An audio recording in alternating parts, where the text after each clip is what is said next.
me in this door? I want this with me in this door. Okay, people. So, ready for. Let me give you this. I arrived here last night. So the load was supposed to pick up between. All right, let's back up. They originally was gonna give me a load to Alabama. Within like less than 5 minutes, they removed that load from me, which would have been like a 2,000-mile ride.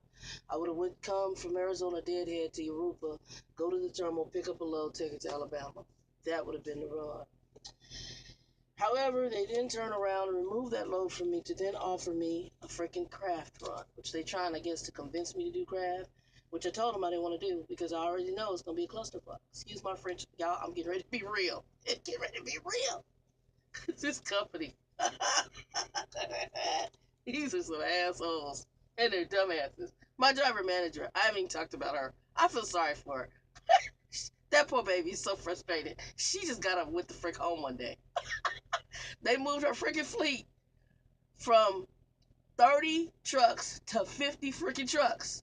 She stopped answering calls at 10 o'clock in the morning, and an hour later, and I was on home time. An hour later, they put something in at 11:25 and said she went home. She'll be back on Monday at 5:30 a.m. I know she was like, F it. That baby was like, I'm out. This is some crazy shit. This is some crazy shit with this merger. I gotta go. And I don't think it's gonna get better. I think it's gonna be worse.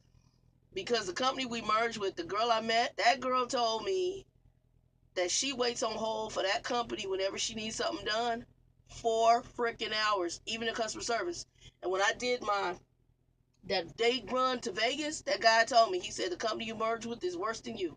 I was like, oh shit. I mean, I had heard their treatment of drivers was decent, but then all of a sudden they started having an influx of drivers exit. So I have no idea. I don't know what the hell, but it's all effed up. Anyway, so I'm here. I'm still at craft, y'all. But I got here at 10:18 last night. Let me tell y'all what happened. This load was supposed to be ready between 1900 and 21:15. 21:15, that's 9:15. 1900 is 7 o'clock. So 7 o'clock to 9:15, this load was going to be ready. Because of the fiasco with these people getting me the fuel and being able to get the clean out of the trailer, that delayed me. On top of that, I sat in traffic on the freeway in parking mode, and I sent a message telling them, I don't know when I'm going to get there, but I'm going to get there sometime tonight. But right now, we're parked on the freeway in California. I'm on marker 232. That's what I told them. This shit is just funny now. I'm just like, I don't care because I'm on the countdown now. And the sad part is, I'm out of hours. I haven't gone to sleep. I mean, I took a little nap while I was waiting for them to load this. We'll get to that in a minute. So, I get here to this craft, which I have been here before. I have been to this craft before. And the last time I was at this craft, it was a complete cluster. It was. The trailer, it was a loaded trailer. They had it so far in that and so up that I couldn't even get hooked to it. So I had to have the yard dog drag it out. And it was too close for me to get in and even roll up the landing gear. That's how close this yard is, okay? Location. And the lady says, I give her the information, all the stuff. They check my trailer is empty. And they go, oh, well, you might have to go get that trailer loaded. I said, ma'am, this is supposed to be a drop hook. Again, remember, I go for a drop hook and it's a lie. So I'm not even shocked. It's just everything's been effed up like that. Y'all forgive me, I got sun in my eyes. I sit there at this window for a few minutes and another guy comes. He finally helps her. And I dealt with him before, even though he don't remember me. His name is Mauricio. So Mauricio comes up and he helps me out. And he gets in there and he goes, oh, there's a trailer in Dorton 27. We're going to load that one. And if you could drop this one, I said, what do you mean you're going to load? My thing tells me this trailer should have been done by 21:15. He goes, oh, well, let me call them.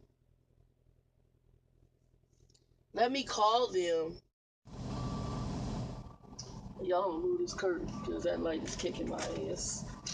And if they come tell me something different, then I'm going to do something else. Don't move this curtain. All right, there y'all can see me. So They turn around. Oh, leave it like that because it does that weird thing. So they turn around, and I get here, and they tell me that the load has not been loaded yet. And so I'm like, okay. At this point, I was like, okay, can I drop this and go grab something to eat? Because I hadn't eaten. And y'all see I kind of will cut that in an early video. So I go over. The only thing they had was Jack in the Crack over near AM/PM over where I'm at. They got an AM/PM truck stop over here, which sucks. I've been to it before, which is probably where I'm going to have to go because I think that's where I scaled this load if I remember correctly. I can't remember, but I got to go scale this load. Anyway, okay, so it gets better. I run over. The Jack in the Crack is like 2 minutes from this location, okay? I parked there and had a little Mexican place that said it was supposed to be open to 2 a.m. It was not. So I didn't go over to Jack in the Crack and I get the little munchie meal. I get the munchie meal, I come back here, and the load still ain't ready. So Mauricio says, go on back to door 27. I said, okay, can I hook to this thing already? He said, yeah, it's just in the door. So I go, and the green light's on, I hook to it in the door. Well, then the next thing I know, and I don't hook all my lines up, I just back under it. So all I'm doing is hook through the fifth wheel. I'm not hooked with the lines, but I took pictures first because there's a big ass crack and missing pieces out of the top of the Reefer refrigerated unit on this Thermo King. So at this point, I go ahead and I sit there and I see the light go red, then green. So I was like, oh, maybe they had it loaded and he didn't know. So I'm not coming all the way up here because it's on the back of the building. So I called. I called and I talked to a lady. Her name was Grace. And actually, I just met her a few minutes ago. So I called, talked to Grace. This is all taking place this morning. So that took place at about 11 o'clock, 11:30, whatever. So I called, talked to Grace. And Grace says, oh, Spanish lady, you can tell, heavy Spanish accent. She's like, it's crooked indoor. Can you pull it up and fix? I was like, you want me to hook to it and fix it? Yes, what's your name? Grace. I said, okay, Grace, I'm going to go ahead and hook to it and fix it. So I hooked it, pulled it up, put it in the door properly. So either the yard dog did it or whoever dropped it in the door. Because I had to drop mine in the door on the other side of the building, okay? I dropped in 62. They told me to pick this up in door 27. I go all the way around the building, go do all what she's asking. Pull it up, put it in the door. Then I sit for about 45 minutes to an hour. I can feel them starting to load. At this point, I crawl back in the bunk because they talking about it's a long load. It might be a couple hours. I'm like, okay. I wouldn't lay down. I mapped out going to Barstow thinking I'd be out of here at Barstow. Y'all have no idea. People in this company are so jacked up. God forgive me for swearing. These is some ass to the holes. They don't know. I don't even know if the other company can fix them because it sounds like the other company jacked up too right now. I think they all crazy as hell. So that's why I got to go somewhere where I don't know. Even when I worked for them in 2010, it wasn't this just foul. But I'm hearing even the dry van division of the company is just as bad right now. So,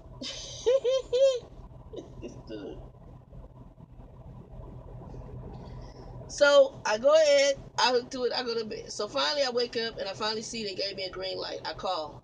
Yep, you're done. I was like, okay. I pull it out the door, go back there and close the doors. What I do notice the whole time though, the reefer ain't freaking on. It ain't on.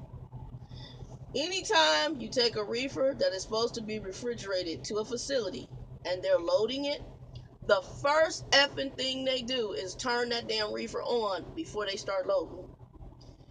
It wasn't loaded and it wasn't turned on in the door. It was so I'm thinking it's possibly a dry load because we do get dry loads in reefer.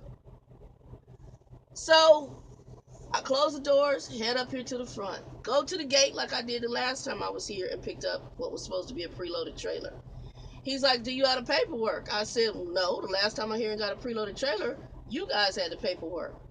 Oh no, you gotta go to door 66 for the paperwork. I don't know nothing about no damn door 66. Nobody told me about a door 66. You told me to take this and put the empty in 62 I picked the loaded up in 27, and 27 wasn't done yet. That's what I did. So now I'm at the gate. This is California. There's no turnaround room. So I have to go out, turn this whole trailer around on the front street in front of their building, come back in, and go to door 66. When I get to the door 66, I meet Grace. Okay? Grace proceeds to say, "Oh," I give her the door. She's like, "Oh, you going to Arizona?" No, it's going to Utah. It's going to Costco in Utah. She goes, "Oh, no, that's not right. What's your number?" So I give her the number. She looking crazy. So the forklift guy comes over. He goes, "Here's her paperwork." She looks and I said, "Grace, by the way, is that Reefer supposed to be on? Something just told me to ask." "Oh, yeah, it's supposed to be on this." It took them from 10 o'clock at night until, hold on, wait for it. Let me look at the hours. Hold on, let me look at my messaging. I'm going to tell y'all what time I sent the email. 4:17 a.m. this morning. That reefer's been off with whatever product you got in there, okay? So you started loading this reefer at about 11ish, 12ish at night. It's been off from 11 up until 4 a.m. in the morning. And you loading products on it. Now, maybe it's cool enough that it ain't going to be a problem. I don't know. But Shannon is not signing her name to shit that says, "Oh," I said, "Wait," and it had the temperature. Ma'am, y'all don't have that reefer on. It's not on. Look, y'all, no, it's not on. Shit ain't on. You were loading it. You couldn't feel it wasn't cold. The forklift guy said, "Oh, it's not on." No, it ain't on. So at this point, she goes, "Oh, you can sign the bills right here with a stamp on it with the temperature on it." Ma'am, I'm not signing that. Let me go out here and talk to these people. I come out here, I send an email. I'm going to read you the email, or the message, Qualcomm message. Let me read y'all this message I sent. Y'all got to hear this. I said, "How to proceed. They loaded trailer, gave the number, but it was not on. They want me to sign BOL that the temperature is set to around 65 degrees. They didn't even realize it wasn't on, and she is talking to manager Grace in receiving." Okay, hold on. Now I'm getting the message. I'm gonna be back.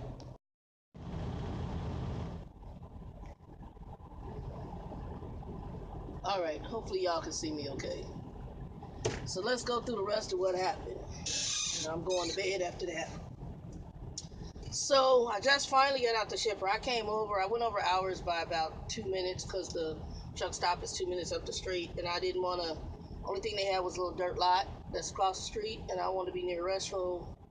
I go to the bathroom. There's this dog who's just chilling. He just walking the whole other area, peeing on some poles. He just cool. He don't care. I don't think he got a home or something. Maybe his home is somewhere around here. Anyway, so I'm in Cali. Cali's big, so I can say I'm in Cali. And I'm supposedly going to Utah. I don't know if they're going to take the load from me or not. I don't know that I'm going to make the 10 a.m. appointment for Costco. We'll see. I ain't said nothing to them. I just said that's the time I can make, and I'm going to get as far as I can. If they decide to take the load off me, I don't really care. I'm so done. Um, so this morning, I like the Kenworth, y'all. My concern is that it's narrow. It's always been narrow in the front, and then there's not usually too much room in the back. That's why I like about the Freightliner. My favorite is the Volvo interior. The Volvo interior is like on crack. That to me is like the most convenient truck for anybody to drive. I went and got me some Mexican food. There's a little taco place, got some ceviche and tacos. And that's gonna be breakfast, dinner, and then I'm gonna go back here to the bunk because I ain't had but maybe 2 hours worth of sleep. Um, Waiting for them to load this damn trailer. And I gotta send her a message and let her know to make sure she gets my detention pay for this. Yeah, let me do that right now, y'all, before I forget, and then we'll get into it. Anyway, so I get there, as I told you guys, load wasn't ready. Then when I get to the thing, I see the light goes red and green. So they told me I could back under it, so I was under it, but I wasn't connected by my airlines. I didn't roll up the landing gear. I didn't do any of that. Also, I took a picture before I actually connected because there's a big ass crack where pieces of plastic are missing at the very top of the reefer unit. I don't ever want people to think I did it, so I take a picture because once you hook to it, it attaches. It basically sends an electronic message to the company that you and that trailer have become unified. And so I took the picture, sent it via email first to get a date and time stamp so that it doesn't show that me and the trailer were connected yet and they know I didn't do that damage. Then I went and hooked to it. The whole time, this reefer's off. But I didn't do the landing gear, I didn't do the electrical lines because the electrical line is what sends the message. I just figured I wouldn't do that until I got the green light. Well, I saw the light go green and red and then back to green. So I said, let me call because I don't want to pull it out the door because I was like, wow, they told me it wasn't even started. I had left, got something to eat, come back, and it wasn't even started. Okay? So I called, I talked to this Grace lady. Grace says, oh, it's in the door crooked. Can you straighten it out? I said, are you okay for me to hook and do everything to it? Yeah, if you can straighten it out for us. I said, okay, no problem. I hooked to it, pulled it up, straight back to back in, straightened it out. She turns around and they turn it red and they start loading. You can feel them loading. So I went on, sat here for about 40 minutes and you can feel them loaded. So then I crawled back in the bunk, went to sleep. Because we now at an hour and something and it's still being loaded. Finally, I woke up and the light was green. So I responded to the messages and then I drove to the security where the guard is because that's where I've always only picked up hooks. And this was not mine. This trailer was supposed to be preloaded. So the guy says, well, do you have the paperwork? I said, no. Last time I was here was a preloaded trailer and you had the paperwork. Oh no, you gotta go to door 66. Nobody told me to go to door 66. This wasn't even supposed to be a live load. It was already supposed to be loaded when I got here. So at this point, I have to go out, turn around the street, come back in. Huh? Get paperwork. Disorganized. Go in there, stand up, lady doing all her stuff, and you gotta wait for her to decide when to talk to you. So then I said, told her door, she gonna tell me it's going to Arizona. I said, no, ma'am, it's going to Utah. Oh, door 27 was Arizona. Well, door 27 for this trailer is supposed to be Utah. So if this the wrong trailer, y'all need to let me know. So then one of the forklift drivers says, no, her paperwork is here. So he gives her the paperwork. I look at the paperwork and I said, ma'am, is there a temperature on there? She's like, yeah. I said, you guys have been loading this from 10 o'clock, 11 o'clock, whatever it was this evening, and it's now 4 in the morning. That thing had the temperature has not been on that reefer. Oh, the reefer's not on? No, the reefer ain't on. And they look at each other stupid. She goes, oh, well, I have to tell the manager. She said, can you sign right here? No, I can't sign right there. I said, I need to go out here and talk to my company. So I sent a message to these geniuses. This Mark dude comes back talking about, oh, what did he say? Let us know how it's all going. That's not what I'm asking you, dude. I'm asking you, how do you want to proceed? I'm not signing off on something unless you guys tell me to sign off, and if you do, then it falls back on you. Remember, if they refuse that load and you sign off on it, it's on you, the driver. That can be, in some companies, it can be terminatable depending on the cost of that load that they lose, okay? At this point, Mark don't answer no damn questions because he's an idiot. I dealt with his crazy ass in, excuse my French, in Utah. Whoa, whoa. See, I start to understand why that man made that little jacked up crazy ass comment. I wouldn't do that, but he did. But I'm a little more rational than that. I might be sarcastic on here, y'all, but trust me, I'm not. I would never. I worked in an office where it almost scared me. Some of the heinous stuff that management would do to people, and I'd be like, let me just be nice to these folks, because if they come up in here tripping, flipping, and dipping, I just want to make sure they say, Shannon, you was always cool with us. There's a door. I'm like, thank you, dog. Good luck to y'all. Y'all want to be assholes to them, but now you get ready to see what being an asshole to crazy folks will do. That's what I'm saying. So, um, I turn around. I go ahead and I go in there and I send a message. So my driver manager, at this point it's 5 o'clock in the morning. My driver manager's in about 30 minutes. I wait for her to get in. She gets in. I already got a long email to her. And I basically said, here's what transpired. This load has been a fiasco from the fuel issues to once I got here, the load wasn't ready. Um, to the door, the trailer was in the door crooked.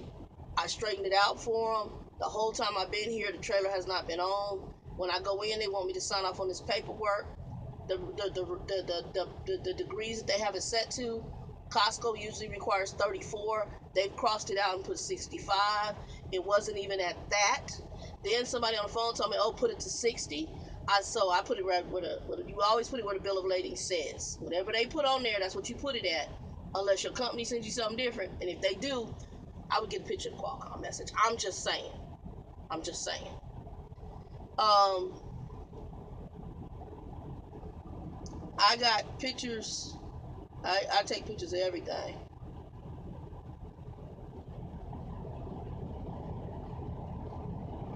Okay, and my driver manager, she noted it as well. And so she noted the name of the rep. She noted everything. I even got the name of the dude. So then I told him, I said, look, what we require is that you're going to say that that reefer was off at loading and at pickup, because that's a long length of time to have whatever product back there. The product might not go bad. It might be shelf product. I don't know. I don't really care. But the problem is Costco is very persnickety. So if they have them little temperature gauges back there and them temperature gauges ain't right, and Costco said we're going to reject that load, it goes back to my company, and my company is going to be what they call overstocking damage, and they're going to have to wipe that load off, and whatever the cost is, they eat it. I'm just saying. So I don't want that back on me, even if they are dumbasses. I'm just saying. So no, I can't sign off on something you didn't have turned on. You didn't know it wasn't turned on, and y'all looking at each other stupid. So then the dude, who I guess is behind the counter, he got an attitude with me. And he like, well, the seal is in there. The seal wasn't even with the paperwork. So I had to walk. I started sealing in there. This asshole, he walk away from me because he mad. So the girl comes around, another girl who's doing working on paper, and she fixes everything, gives me a new seal. You have a nice day. I was calm. I'm just telling you what I'm not gonna do and why I'm not gonna do it.